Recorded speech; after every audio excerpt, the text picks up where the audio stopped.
तो बच्चों, कैसे हैं आप सब। बहुत बहुत स्वागत है आपका आज की इस वीडियो में। आज की इस वीडियो में हम देखने वाले हैं बच्चों क्लास 12th का जो आपका पॉलिटिकल साइंस सब्जेक्ट है, हिंदी में बोले तो राजनीतिक विज्ञान बोलते हैं इसको।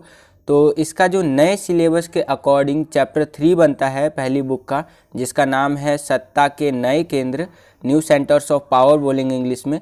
तो इस चैप्टर के बच्चों हम आज की इस वीडियो में इंपॉर्टेंट MCQ क्वेश्चंस देखने वाले हैं जो कि आपके बोर्ड एग्जाम में आ सकते हैं। और इससे पहले के चैप्टर्स के MCQ क्वेश्चंस की वीडियो मैंने बना रखी है, अगर अभी तक आपने नहीं देखा है तो चैनल पे है वो वीडियोस, आप जा करके देख सकते हैं। तो चलिए वीडियो को शुरू करते हैं।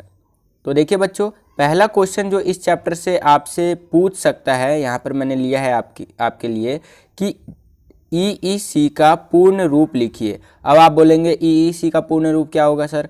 तो यहाँ पर भी मैंने आपको 4 ऑप्शन दिया है EEC का। पहला है आपका इकोनॉमिक कम्युनिटी ETC, दूसरा है आपका कम्युनिटी कंपनी, तीसरा है आपका यूरोप इकोनॉमिक जो है सो कि कम्युनिटी, और चौथा है आपका नन ऑफ एबव। तो जो आपका EEC है उसका पूरा नाम अगर आप लोग गूगल वगैरह पे सर्च करेंगे या अपनी NCERT बुक में देखेंगे तो आपको ये थर्ड वाला ऑप्शन देखने को मिलेगा। EEC का पूरा नाम है यूरोपियन इकोनॉमिक कम्युनिटी। ठीक है, EEC को हिंदी में क्या बोलते हैं बच्चों, आप यहाँ पर देख भी पा रहे होंगे, इसको हिंदी में बोलते हैं यूरोपीय आर्थिक समुदाय। ठीक है, तो समझ में आई होप कि आपको आ गया होगा EEC का पूरा नाम क्या है। आगे चलते हैं बच्चों, दूसरा क्वेश्चन देख लेते हैं। सेकंड क्वेश्चन क्या पूछ रहा है हमसे, ये क्वेश्चन भी उसी से संबंधित है जो अभी हमने पहला क्वेश्चन किया। तो देखिए दूसरा क्वेश्चन क्या पूछ रहा है कि EEC यानी कि यूरोपीय आर्थिक समुदाय, इस पर हस्ताक्षर कब हुए। आपको पता होगा बच्चों, जब भी कोई चीज़ बनती है, जैसे कोई संगठन बना, जैसे UNO बना था, तो उस पर भी हस्ताक्षर, एक संधि होती है उसके तहत हस्ताक्षर करके UNO बना दिया गया।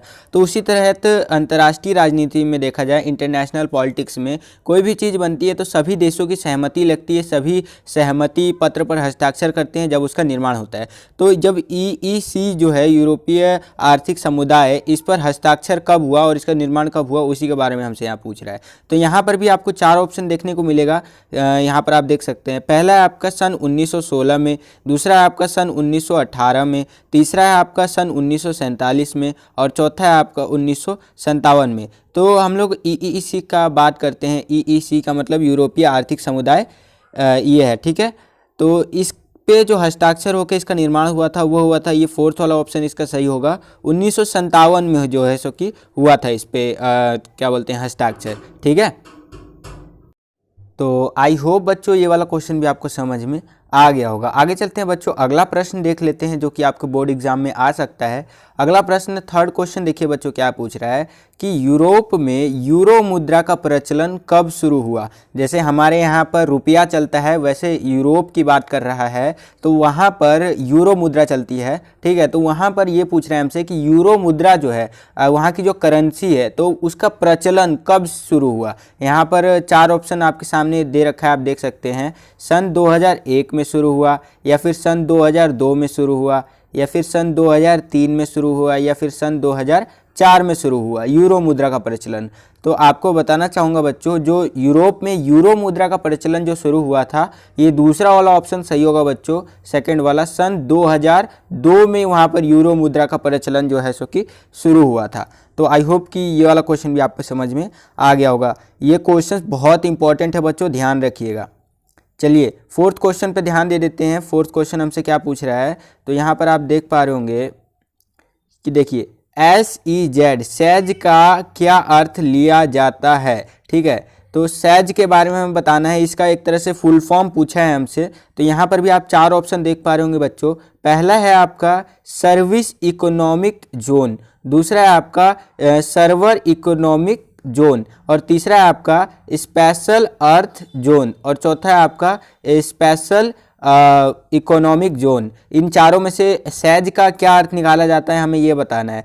तो इन चारों में से जो सही उत्तर होगा इसका, ये फोर्थ वाला होगा, स्पेशल इकोनॉमिक जोन जो है सो कि सैज का अर्थ निकाला जाता है। यही चैप्टर से ये क्वेश्चन है बच्चों, ध्यान रखिएगा, मैं कहीं अलग से नहीं ला रहा हूँ क्वेश्चन आपके लिए। ये जो सत्ता के नए केंद्र जो अब इस चैप्टर का नाम हो गया है, पहले सत्ता के वैकल्पिक केंद्र नाम था इसका, तो इसी चैप्टर से ये क्वेश्चन बनाए हैं मैंने। और ये पेपर में आने की संभावना बहुत ज़्यादा बढ़ जाती है, क्योंकि मैंने जो प्रीवियस प्रीवियस ईयर के क्वेश्चन पेपर्स थे उनको खंगाला है और उनमें से मुझे ये क्वेश्चंस मिले हैं और कुछ क्वेश्चंस मैंने अपनी तरफ से भी अपने एक्सपीरियंस के जो है सो के अनुसार बनाया है आपके लिए। तो बहुत ध्यान से देखिएगा जो भी मैं आपको बताने का प्रयास कर रहा हूँ, जो भी क्वेश्चन यहाँ पर दिखा रहा हूँ। तो आई होप कि 4th क्वेश्चन आपको समझ में आ गया होगा। आगे चलते हैं बच्चों, अगला प्रश्न देख लेते हैं, 5वां क्वेश्चन। तो देखिए 5वां क्वेश्चन में क्या पूछा है हमसे कि आसियान किन देशों का संगठन है। यहाँ पर भी आप 4 ऑप्शन देख पा रहे होंगे। पहला आपका दक्षिण पूर्वी एशियाई देशों का है, या फिर दूसरा ऑप्शन आप देख सकते हैं यूरोपीय देशों का संगठन है, ठीक है। तीसरा ऑप्शन है आपका दक्षिण एशिया के देशों का संगठन है, और चौथा ऑप्शन है आपका उत्तरी अमेरिका के देशों का संगठन है। तो इसका आंसर जो है सो कि बच्चों आज का ये पहला होमवर्क है, आपको कमेंट सेक्शन के नीचे देना है इसका आंसर। इन चारों में से इसका कौन सा सही उत्तर होगा 5वें क्वेश्चन का। तो आगे चलते हैं बच्चों, अगला प्रश्न देख लेते हैं अब हम। अगला प्रश्न देखिए क्या पूछ रहा है हमसे कि चीन में आधुनिकीकरण के 4 प्रस्ताव कब पेश किए गए। ठीक है, जो चीन है वहाँ पर आधुनिकीकरण हुआ था, आपको पता है, तो उसके 4 प्रस्ताव कब पेश किए गए। यहाँ पर भी आप 4 ऑप्शन देख पा रहे होंगे, और ये छठे वाले क्वेश्चन का भी आंसर क्या करना है आपको कमेंट सेक्शन के नीचे देना है, ठीक है। तो ये आज का दूसरा आपके लिए होमवर्क है। आगे चलते हैं बच्चों, अगला प्रश्न देख लेते हैं हम।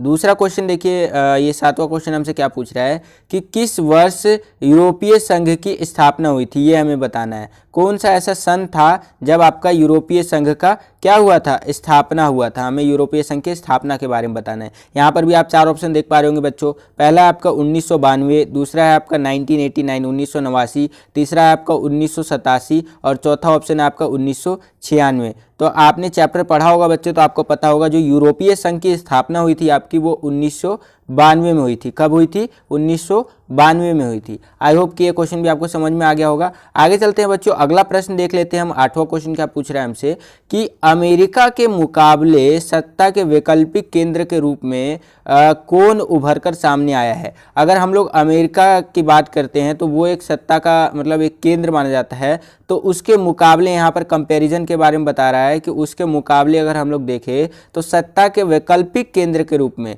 ठीक है, अगर देखा जाए तो वैश्विक सत्ता आज अमेरिका के हाथ में ही है, मतलब कई हद तक है, पहले तो बहुत ज़्यादा थी क्योंकि अमेरिका एक बहुत ताकतवर देश है, ठीक है। तो आज के परिदृश्य से बात कर रहा है कि आज उसका मुकाबला करने की बात करें तो सत्ता के वैकल्पिक केंद्र के रूप में हम लोग कौन कौन उभर करके सामने आया है। यहाँ पर भी आप 4 ऑप्शन देख पा रहे होंगे बच्चों। पहला है आपका यूरोपीय संघ, दूसरा है आपका आसियान, तीसरा है भारत और चीन, चौथा है उपरोक्त सभी।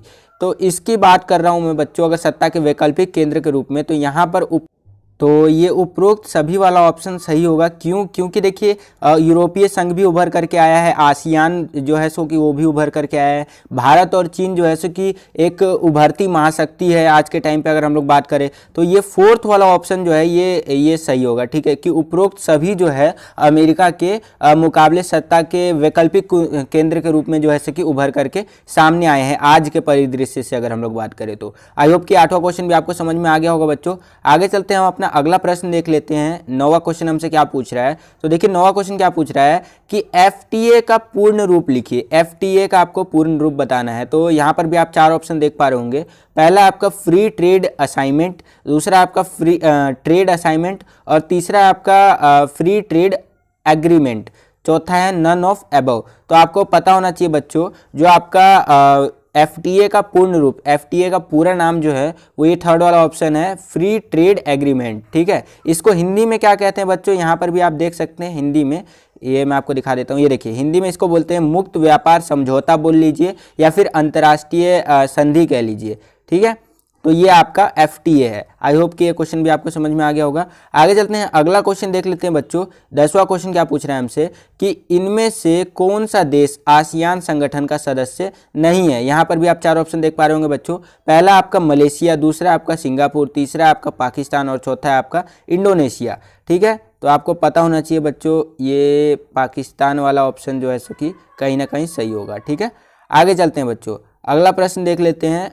यहाँ पर अब ये बढ़ चलते हैं हमारे सवाल। आज का सवाल जो मैं हर वीडियो में देने का प्रयास करता हूँ, जो एमसीक्यू क्वेश्चंस वाला वीडियो बनाता हूँ मैं आपका, वीडियो तो यहीं तक था। ये लास्ट एक चीज़ सुनते जाइए। आज का सवाल ये है कि वर्तमान समय में आसियान के सदस्य देशों की संख्या कितनी है, वो आपको मुझे क्या करना है, कमेंट करके बताना है। जितना भी मैं MCQ क्वेश्चन वाला वीडियो बनाता हूँ उसके अंदर एक सवाल देने का प्रयास करता हूँ। तो आज का सवाल ये है कि आपको आसियान के अंदर कितने सदस्य देश है, कितने मेंबर्स है कंट्री, आपको कमेंट करके बताना है उनकी संख्या। क्या वो 10 है, क्या वो 50 है, क्या वो 5000 है। ठीक है, 5000 तो कंट्री भी नहीं है, मतलब 100 है या 150 200 जो भी है, तो आपको कमेंट करके बताना है। बस बच्चों यही था आज का ये वीडियो।